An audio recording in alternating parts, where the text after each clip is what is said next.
What disturbs me more than the policy that you call a policy is the rationale for the policy. The rationale for the policy. You set out 4 principles that you adhere to, and then and I will go over them in a moment. Then you say on page 14, we must not become part of South Africa's problem. We must remain part of their solution. We must not aim to impose ourselves, our solutions, our favorites in South Africa. Damn it, we have favorites in South Africa. The favorites in South Africa are the people who are being repressed by that ugly white regime. We have favorites.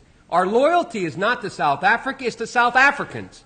And the South Africans are majority black, and they are being excoriated.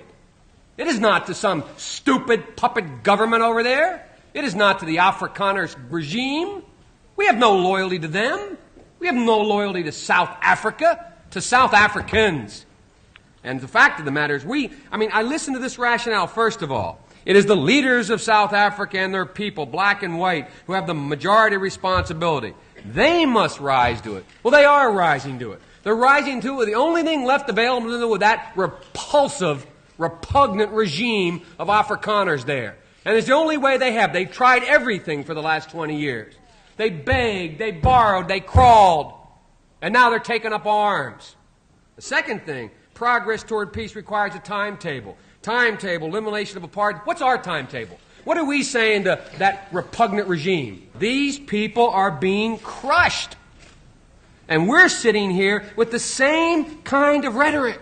The same thing we heard. Senator, let me say that I hate to hear a senator of the United States calling for violence. I'm not calling for violence. That's what you're doing. I hate to hear exactly what you're doing. I hate to hear an administration and a Secretary of State refusing to act on a morally abhorrent point. I hate to hear this country. I'm ashamed that this country puts out a policy like this that says nothing. Nothing. It says continue the same. We put no timetable on. We make no specific demand. We don't set it down. I'm ashamed that's our policy. That's what I'm ashamed of. I'm ashamed of the lack of moral backbone to this policy. So that type of survival, they're fighting for survival.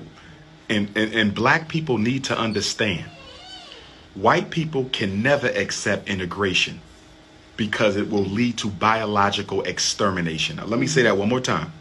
White people would be ridiculous to accept integration with Africans because it will lead to their extermination. Their genotype would be wiped out just through the amalgamation of the two. And I try to get black people to understand this. We don't know why God created the white man. We don't know. I'd like to find out, but we don't know.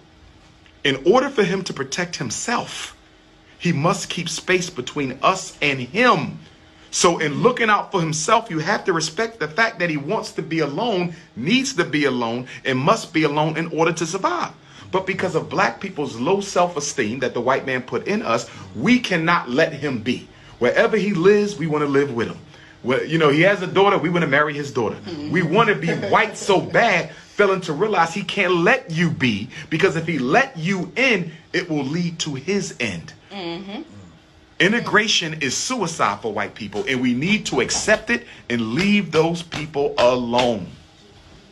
Secondly, we're in a situation where we have put together, and you guys did it for our the President Obama's administration before this. We have put together, I think, the most extensive and inclusive voter fraud organization in the history of American politics.